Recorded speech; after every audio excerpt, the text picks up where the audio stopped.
Okay, students might confuse about what is precipitation in immunology. So here I describe this process of precipitation. So precipitation and flocculation, ये to the entire terminology is different, ठीक है। तो अभी जैसे हम बात करते हैं ना प्रेसिपिटेशन की, ठीक है। तो प्रेसिपिटेशन जो है, ठीक है, प्रेसिपिटेशन इम्यूनोलॉजी में, ठीक है, केमिस्ट्री में नहीं, इम्यूनोलॉजी में प्रेसिपिटेशन किसे कहते हैं, ठीक है। वही चीज अगर हम वही चीज अगर हम फ्लॉकुलेशन की बात करें, तो प्रेसिपिटेशन और फ्लॉकुलेशन में बहुत फर्क है। तो प्रेसिपिटेशन क्या कहता है, ठीक है, और एग्लूटिनेशन में क्या होता है, और फ्लॉकुलेशन में क्या होता है। तो एग्लूटिनेशन में, ठीक है, यहाँ पर मैं एग्लूटिनेशन लिख दे रहा हूँ। तो एग्लूटिनेशन प्रेसिपिटेशन में फर्क क्या है।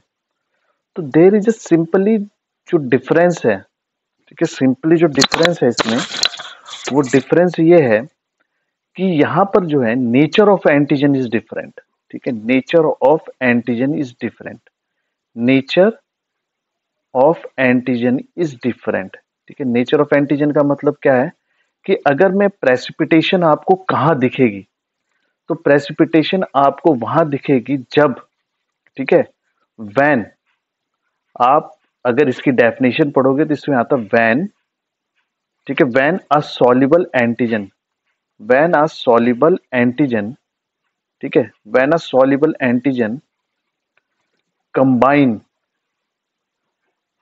when a soluble antigen combine its antibody its antibody in the presence of in the presence of electrolyte, electrolyte in the presence of electrolyte means NaCl, ठीक है, at suitable suitable temperature and pH, and pH, the antigen antibody, the antibody antigen antibody complex complex form forms an insoluble insoluble precipitate, ठीक है, precipitate. यहां पर जो बात हो रही है, यहां पर बात ये हो रही है कि जब जो सॉल्युबल एंटीजन है, सॉल्युबल एंटीजन मींस का मतलब है जिसका साइज जो है, एंटीजन का साइज बहुत ही छोटा है, बहुत ही छोटा है, यानी that is just soluble antigen. तो अगर कोई सॉल्युबल एंटीजन जो है अपने एंटीबॉडी के साथ कंबाइन होता है in the presence of electrolyte NaCl at suitable temperature and pH, the antigen antibody complex forms an insoluble precipitate, यानी इनसॉल्युबल प्रेसिपिटेट फॉर्म करता है। और वहीं पे अगर एग्लूटिनेशन की बात करें, तो ये सॉल्युबल एंटीजन यहाँ पर चेंज हो जाता है कि पूरी की पूरी डेफिनेशन वही है, बस आपको चेंज क्या करना है, यहाँ पर सॉल्युबल की जगह पार्टिकुलेट पार्टिकुलेट एंटीजन लिखना है। पार्टिकुलेट एंटीजन का मतलब होता है जिसका साइज बड़ा हो, बड़ा साइज। तो ये सॉल्युबल एंटीजन की जगह यहाँ पर पार्टिकुलेट एंटीजन, और यहाँ पर क्या है, फॉर्म एंड एग्लूटिनेशन। यहाँ पर इंसॉल्युबल प्रेसिपिटेट की जगह आप यहाँ पर होता है एग्लूटिनेट, ठीक है।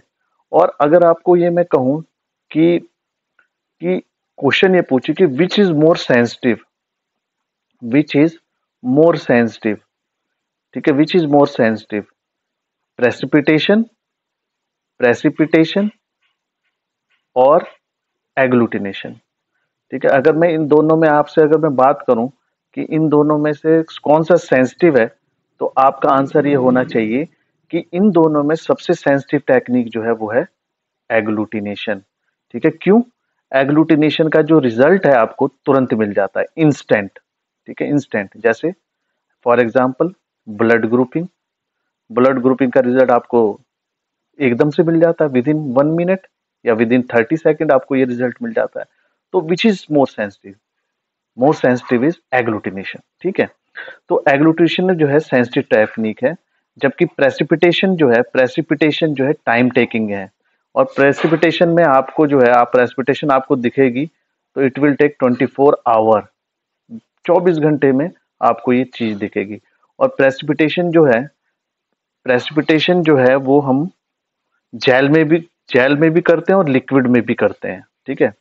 तो अगर मैं फ्लोकुलेशन की बात करूं, ठीक है, फ्लोकुलेशन की बात करें, अगर हम फ्लोकुलेशन की बात करें तो जैसे प्रेसिपिटेशन है, ये ट्यूब है, तो प्रेसिपिटेशन में क्या होता है कि यहाँ पर जो है प्रेसिपिटेट सेटल डाउन हो जाता है, ठीक है, ये प्रेसिपिटेट है, यहाँ पे सेटल डाउन होगा। लेकिन अगर यही चीज अगर मैं ये कहूँ कि फ्लोकुलेशन, तो फ्लोकुलेशन में क्या होता है कि ये जो एंटीजन एंटीबॉडी कॉम्प्लेक्स है, ये सेडिमेंट ना होके, ठीक है, ये सेडिमेंट ना होके क्या हो जाएंगे कि ये अगर पूरे के पूरे ट्यूब में अगर ये तैरते रहेंगे, जैसे यहाँ पर ये तैर रहे हैं, ठीक है, तो ये तैरने के प्रोसेस को, यानी ये कह लो कि ये सेडिमेंट ना होके पूरे ट्यूब में स्प्रेड हो जाए, ठीक है, पूरे के पूरे ट्यूब में सस्पेंड हो जाए, ठीक है, सस्पेंड हो जाए पूरी ट्यूब में एज फ्लोक्यूल, तो इसको हम बोलते हैं फ्लोक्यूलेशन, ठीक है, इसको बोलते हैं फ्लोक्यूलेशन। तो ये डिफरेंस है फ्लोक्यूलेशन और प्रेसिपिटेशन में। तो अब जैसे हम बात करते हैं कि प्रेसिपिटेशन हम किस में करते हैं, तो प्रेसिपिटेशन जो है, ठीक है, प्रेसिपिटेशन,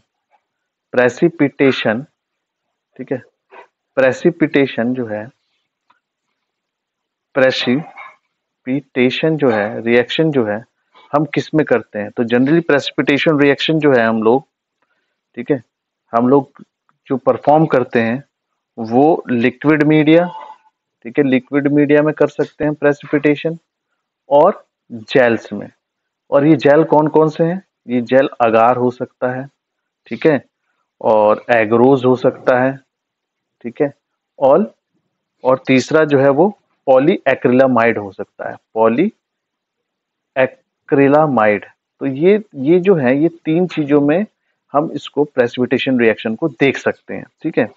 तो अगर सपोज करो कि मैं एक एक्सपेरिमेंट करता हूं और इस एक्सपेरिमेंट में, ठीक है, इस एक्सपेरिमेंट में इस एक्सपेरिमेंट में मैं एंटीबॉडी को कांस्टेंट रखता हूं, ठीक है, एंटीबॉडी को मैं कांस्टेंट रखता हूं, एंटीबॉडी जो है कांस्टेंट है, ठीक है, से फॉर एग्जांपल कि एंटीबॉडी की कंसंट्रेशन जो है कांस्टेंट है, और मैं इन ट्यूब के अंदर, ठीक है, सबके अंदर जो है एंटीबॉडी कांस्टेंट है, और इन ट्यूब्स को मैं, ये 7 ट्यूब रखी हुई हैं, इन 7 ट्यूब में इंक्रीजिंग कंसेंट्रेशन ऑफ एंटीजन को ऐड करता हूं, इंक्रीजिंग एंटीजन कंसेंट्रेशन इसके अंदर ऐड करते हैं। इन सब में एंटीबॉडी फिक्स्ड है, ठीक है, यहां पर एंटीबॉडी फिक्स्ड है, से फॉर एग्जांपल 50 एंटीबॉडी है।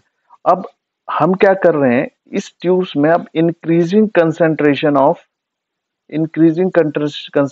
ऑफ एंटीजन को हम ऐड कर रहे हैं, ठीक है, इंक्रीज। तो इंक्रीज का मतलब ये है कि यहां पर कम एंटीजन, यहाँ पे एंटीजन जो है कम है, और यहाँ पर एंटीजन जो है सबसे ज्यादा है, ठीक है। तो हमने क्या ऑब्जर्व करा इसके अंदर कि जब हम इस तरह की प्रोसेस करते हैं तो हमको मिलता क्या है कि जो ये बीच की ट्यूब्स हैं, ठीक है, जो प्रेसिपिटेशन है वो हमको सबसे ज्यादा जो ऑब्जर्व हुई है, ठीक है, ये प्रेसिपिटेशन अगर मैं ये दिखा रहा हूं, ये प्रेसिपिटेशन है, ये प्रेसिपिटेशन जो है, ये सबसे ज्यादा जो है, सबसे ज्यादा जो आपको प्रेसिपिटेशन दिखेगी, ठीक है, जो सब प्रेसिपिटेशन आपको सबसे ज्यादा दिखेगी ये इस ट्यूब्स में दिखेगी, मींस ये जो डॉट डॉट स्ट्रक्चर में दिखा रहा हूं ये प्रेसिपिटेशन है, और यहाँ पर जो है, यहाँ पर जैसे है, यहाँ पर प्रेसिपिटेशन जो है ये बहुत कम है, ठीक है, बहुत कम है, ठीक, क्यों, उसको मैं एक्सप्लेन कर रहा हूं। तो सपोज करो कि यहाँ पर तो देखो एंटीबॉडी बहुत ज्यादा है, लेकिन यहाँ पर एंटीजन कम है, तो यहाँ पर प्रेसिपिटेशन आपको नहीं बहुत कम दिखेगी, यहाँ पर भी बहुत कम। लेकिन ये जो ट्यूब है, ये जो 3 ट्यूब दिखी हैं, यहाँ पर आपको प्रेसिपिटेशन आपको ज्यादा दिखेगी, ठीक है, ये रीजन बोलते हैं बी, और इस रीजन को बोल दो ए, और इसको बोल दो सी। तो ये क्या है, यहाँ पर देखो एंटीजन ज्यादा है, ठीक है, यहाँ पर एंटीजन ज्यादा है, तो एंटीजन ज्यादा है, इसको मैं अभी एक्सप्लेन कर रहा हूँ ऐसा आपको क्यों नजर आएगा। तो जैसे हम ए रीजन को अगर हम बात करें तो ए को हम बोलते हैं प्रोजोन, ठीक है, प्रोजोन। और प्रोजोन का मतलब ये है कि जोन ऑफ एंटीबॉडी एक्सेस, ठीक है, यहाँ पर एंटीबॉडी जो है ज्यादा है। बी यहाँ पर जो है इसको बोलते हैं zone of equivalence, zone of equivalence. तो ये जो है ये जोन ऑफ इक्विवेलेंस है। यहाँ पर एंटीजन और एंटीबॉडी जो है वो एप्रोप्रिएट कंसंट्रेशन में है, ना ज्यादा ना कम, एप्रोप्रिएट कंसंट्रेशन में है। लेकिन वहीं पे अगर आप सी में देखोगे तो यहाँ पर जोन ऑफ, ठीक है, जोन ऑफ एंटीजन एक्सेस, इसको बोलते हैं हम जोन ऑफ एंटीजन एक्सेस। तो यहाँ पर जो है एंटीजन जो है वो ज्यादा अमाउंट में प्रेजेंट है एज कंपेयर टू एंटीबॉडी। तो इसको एक्सप्लेन करने का कि ऐसा क्यों हुआ है, ऐसा इसमें क्यों हुआ है, तो इसके लिए क्या है, इसके लिए देयर इज अ मैकेनिज्म, ठीक है, ये मैकेनिज्म है, ठीक है। तो इसी को जो है अगर इसी को हम ग्राफ, अगर हम वो कर लेते हैं, अगर हम इसको ग्राफ प्लॉट कर लेते हैं तो ग्राफ जो है ये इस तरह का ग्राफ आता है, ठीक है। अगर हम इसी को हम ग्राफ में प्लॉट करें तो graph will appear like this. तो ये ग्राफ कैसा आएगा, ये ऐसा आएगा, ठीक है, ये ऐसा आएगा ग्राफ। तो ये जो यहाँ पर जो प्रेसिपिटेशन हुआ है, ठीक है, ये जो प्रेसिपिटेशन हुआ है यहाँ पर इस जगह, ठीक है, तो ये यहाँ पे लिख देते हैं एंटीबॉडी इन प्रेसिपिटेशन, ये प्रेसिपिटेशन है, ठीक है। और यहाँ पर जो है अमाउंट ऑफ एंटीजन, यानी अमाउंट ऑफ एंटीजन। तो अमाउंट ऑफ एंटीजन, तो ये वाला जो पोर्शन है, ये वाला जो पोर्शन है इसको हम बोलते हैं, इस वाले पोर्शन को बोलते हैं प्रोजोन, ठीक है। प्रोजोन का मतलब क्या है, यहाँ पर एंटीबॉडी एक्सेस है। और ये जो जहां पर प्रेसिपिटेशन बहुत ज्यादा दिखा है इसको बोलते हैं जोन ऑफ इक्विवेलेंस, ठीक है, ये इक्विवेलेंस है। और ये जो जोन जो ये आया है, जो ये डाउनफॉल हुआ है, ये जो डाउनफॉल हुआ है इसको बोलते हैं जोन ऑफ एंटीजन एक्सेस, ठीक है, यहाँ पे एक्सेस है। और इसको ही हम बोलते हैं पोस्ट जोन, ठीक है, पोस्ट जोन। तो अगर हम इसको प्लॉट करते हैं तो इस प्लॉट को हम जो बोलते हैं, ठीक है, इसको हम बोलते हैं जोन फिनोमेना, ठीक है, इस चीज को हम बोलते हैं जोन फिनोमेना, ठीक है, जोन फिनोमेना, ठीक है। तो ये आपको क्लियर हो गया होगा। अब इसमें अगर हम मैकेनिज्म देखें, ठीक है, मैकेनिज्म ऑफ प्रेसिपिटेशन, ठीक है, मैकेनिज्म ऑफ प्रेसिपिटेशन, कि ये ऐसा पॉसिबल क्यों हो रहा है कि ये यहाँ पर जो है इस जगह आपको प्रेसिपिटेशन ज्यादा दिख रहा है एज कंपेयर टू पोस्ट और प्रोजोन में। तो इसको एक्सप्लेन करने के लिए बहुत इंपॉर्टेंट मैं ये चीज बता रहा हूं आपको, ये याद रखना है, एग्जामिनेशन पॉइंट ऑफ व्यू से बहुत इंपॉर्टेंट है, ठीक है। मैरक, ठीक है, जो मैरक थे, मैरक साइंटिस्ट, ठीक है, 1934 में मैरक ने प्रपोज्ड किया था, ठीक है, मैरक ने प्रपोज्ड किया था, प्रपोज्ड द लैटिस हाइपोथेसिस, ठीक है, लैटिस हाइपोथेसिस, लैटिस का मतलब होता है जाल, लैटिस हाइपोथेसिस, ठीक है, ये वेरी इंपॉर्टेंट है। यानी मैरक ने एक लैटिस हाइपोथेसिस बताई थी, तो वो जो हाइपोथेसिस थी उसने explain the mechanism of precipitation, the mechanism of precipitation। तो इस मैकेनिज्म ऑफ प्रेसिपिटेशन में क्या था कि एक्चुअली क्या है कि जो मल्टीवैलेंट जो है, ठीक है, मल्टीवैलेंट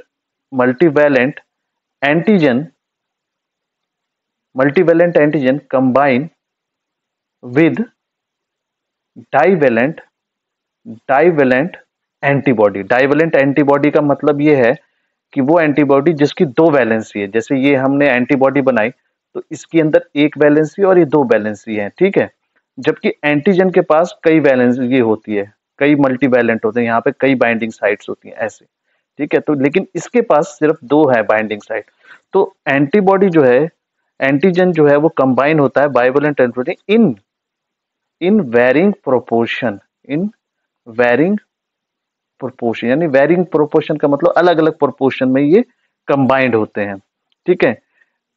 depending on the depending on the presence of, ठीक है, depending on the antigen antibody ratio, ठीक है, and depending on the antigen antibody ratio in the in the reacting in the reacting mixture, यानी रिएक्टिंग मिक्सचर के अंदर में antigen antibody की जो रेशियो है उस पर डिपेंड करता है। ठीक है। प्रेसिपिटेशन रिएक्शन जो है, प्रेसिपिटेशन प्रेसिपिटेशन रिएक्शन जो है प्रेसिपिटेशन रिएक्शन जो है वो रिजल्ट व्हेन, ये तब होता है जब व्हेन अ लार्ज, ठीक है, अ लैटिस लार्ज लैटिस का मतलब जाल जैसा स्ट्रक्चर जो है, इज फॉर्म्ड इज फॉर्म्ड, जब लैटिस फॉर्म होता है। एंड जो लैटिस फॉर्म होता है consisting of consisting of consisting of alternating consisting of alternating ठीक है, कंसिस्टिंग ऑफ अल्टरनेटिंग, ठीक है, consisting of alternating antigen and antibody. ठीक है। और ये पॉसिबल कहां होगा, ये जो है दिस इज पॉसिबल, ये पॉसिबल कहां होगा, this is possible only only in the zone of equivalence. ठीक है, इक्विवेलेंस यानी जहां पर एंटीजन एंटीबॉडी जो है इक्विवेलेंट कंसंट्रेशन में यानी एप्रोप्रिएट कंसंट्रेशन में मिलेंगे, वहां पर there is a formation of lattice. ठीक है। और ये लैटिस जो है यही यही प्रेसिपिटेशन को बनाएगा। ठीक, वही प्रेसिपिटेशन आपको नजर आएंगी।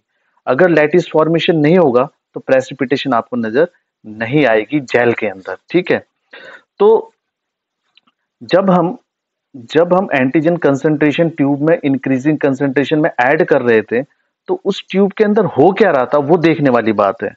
तो सपोज को जो हमने एक्सपेरिमेंट किया था, तो इसको अगर हम ऐसे तीन पार्ट में डिवाइड करें, जैसे तीन पार्ट में हम ऐसे डिवाइड करें, ठीक है, तो तीन पार्ट में डिवाइड करने के जो है सबसे पहले तो ये एक पहला जो है, इसमें जैसे सपोज करो एंटीजन एक्सेस, ठीक है, एंटीजन एक्सेस एक वाले में क्या था कि एंटीजन ज्यादा अमाउंट में था। दूसरे वाले पोर्शन में क्या था कि यहाँ पर जोन ऑफ इक्विवेलेंस था। ठीक है, जोन ऑफ इक्विवेलेंस। तो जोन ऑफ इक्विवेलेंस का मतलब क्या है कि जोन ऑफ इक्विवेलेंस का मतलब ये है कि जहां पर एंटीजन एंटीबॉडी जो है अप्रोप्रिएट कंसंट्रेशन में मिले थे। और एक जो रीजन था वो उसमें जो है एंटीबॉडी एक्सेस थी। ठीक है, एंटीबॉडी एक्सेस थी। तो अब अगर आप अगर आप इसको डायग्रामेटिकली रिप्रेजेंट करते हैं, तो सपोज करो कि ये एंटीजन है, यहाँ पर एंटीजन जो है बहुत एक्सेस अमाउंट में प्रेजेंट है। ठीक है, ये बहुत एक्सेस अमाउंट में प्रेजेंट है एंटीजन। और एंटीबॉडी जो है वो बहुत कम अमाउंट में यहाँ पे प्रेजेंट है, ये बहुत एक्सेस में है। ठीक है। तो होगा क्या कि यहाँ पर एंटीबॉडी जो है ये बाइंड करेगा ऐसे। ठीक है, ये इस तरह, ये एंटीबॉडी के दो वैलेंस, ये इस तरह इसके साथ बाइंड कर गया। ठीक है, ये इसके साथ बाइंड कर गया, ये ऐसे। ठीक है, और ये इसके साथ बाइंड करे, क्यों, क्योंकि एंटीबॉडी जो है यहाँ पर कम अमाउंट में है और एंटीजन जो है यहाँ पर ज्यादा अमाउंट में, तो ये इस तरह यहाँ पर बाइंड कर गए यहाँ पर। ठीक है। तो लेकिन क्या है कि यहाँ पर क्या हुआ है कि एंटीजन बहुत ज्यादा है और एंटीबॉडी बहुत कम है, तो इनके बीच में लैटिस फॉर्मेशन नहीं हो पा रही है। लैटिस फॉर्मेशन का मतलब जाल नहीं बन पा रहा। लेकिन वही चीज अगर आप इसमें देखेंगे, ठीक है, तो इसमें देखेंगे तो इसमें जो है लैटिस फॉर्मेशन हो जाएगा। कैसे, देखो, ये, ठीक है, ये ऐसे, ठीक है, ये ऐसे, ठीक, फिर ये ऐसे,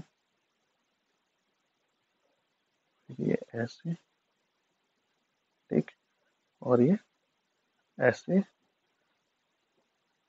ठीक है। ये यहाँ पर ये एंटीजन, यहाँ पर ये एंटीजन, यहाँ पर ये एंटीजन, और यहाँ पर ये एंटीजन, यहाँ पर ये एंटीजन, और यहाँ पर ये एंटीजन, और ये क्या है, यहाँ पर बीचों बीच एक और एंटीजन, और ये हमारा लैटिस फॉर्मेशन यहाँ पर हो जा रहा है, ये लैटिस फॉर्मेशन, ये ठीक है। ये एक तरह से हमारे इसको लैटिस फॉर्मेशन हो जा रहा है ये, ठीक है।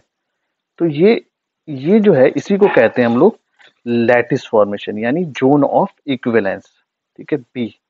तो ये हो गया जोन ऑफ इक्विवेलेंस, ठीक है, जोन ऑफ इक्विवेलेंस। और यहाँ पर क्या होगा, यहाँ पर जो है, यहाँ पर एंटीजन जो है बहुत कम है, ठीक है, यहाँ पर एंटीजन जो है बहुत कम है, और एंटीबॉडीज जो है बहुत ज्यादा है। तो एंटीजन एंटीबॉडी जो अब बहुत ज्यादा है, तो इस पे जो है एक ही एंटीजन पे ये कई सारे एंटीबॉडी जो हैं ये अटैच होंगे, और अटैच होने के बाद जो है आपको जो लैटिस फॉर्मेशन है वो पॉसिबल नहीं हो पाएगी यहाँ पर, ठीक है। तो इस कंडीशन में क्या है, जहां पर एंटीबॉडी ज्यादा है वहां पर भी लैटिस फॉर्मेशन नहीं हो पाएगी, और जहां पर एंटीजन ज्यादा है वहां पर लैटिस, लेकिन जहां पर इक्विवेलेंट अमाउंट में, ठीक है, जहां पर इक्विवेलेंट अमाउंट में जहां पर इक्विवेलेंट अमाउंट में एंटीजन एंटीबॉडी मिलेंगे, वहीं पर जो है, वहीं पर जो है आपके लैटिस फॉर्मेशन होगा। और लैटिस फॉर्मेशन होने के कारण, ठीक है, लैटिस फॉर्मेशन होने के कारण आपको प्रेसिपिटेशन रिएक्शन इजीली दिखेगी। और इस कॉन्सेप्ट को जो बताया था वो बताया था हमारे मैरक ने। मैरक 1934 जो है, मैरक जो है वो 1934 में इन्होंने इस लैटिस हाइपोथेसिस को बताया था। ये बहुत इंपॉर्टेंट है, इसको हमेशा याद रखना आप, ठीक है। तो ये प्रेसिपिटेशन में और एग्लूटिनेशन में और फ्लैकुलेशन में आपको डिफरेंस पता चल गया। तो एग्लूटिनेशन में जो एंटीजन है वो पार्टिकुलेट है। अच्छा, अगर आपको प्रेसिपिटेशन वाले रिएक्शन को अगर आपको एग्लूटिनेशन में कन्वर्ट करना पड़ेगा, तो आपको करना क्या है कि सॉल्युबल एंटीजन को अगर आप पार्टिकुलेट एंटीजन में कन्वर्ट कर देते हैं, सॉल्युबल एंटीजन को अगर पार्टिकुलेट एंटीजन में कन्वर्ट कर देते हो, तो then it become agglutinable by its antibody. और ये पॉसिबल होता है, हम लोग जो वीडीआरएल टेस्ट जो करते हैं, वो सिफिलिस के लिए जो टेस्ट करते हैं, तो वो वीडीआरएल टेस्ट करते हैं। लेकिन नाउ अभी आपको जो मैंने एक्सपेरिमेंट करा था जिसमें सिफिलिस का टेस्ट करा था, कार्ड टेस्ट, या ये कह लो कि जो हमने एग्लूटिनेशन टेस्ट करा था, उसमें वीडीआरएल जो है, ट्रोपोनोवा पैलिडियम के जो एंटीजन है वो सॉल्युबल होते हैं, लेकिन उसको जो है उसको कन्वर्ट करके पार्टिकुलेट एंटीजन में कन्वर्ट किया गया है ताकि वो एग्लूटिनेशन रिएक्शन दे, ठीक है। Now it is clear that precipitation जो है उसका मैकेनिज्म क्या है। Thank you.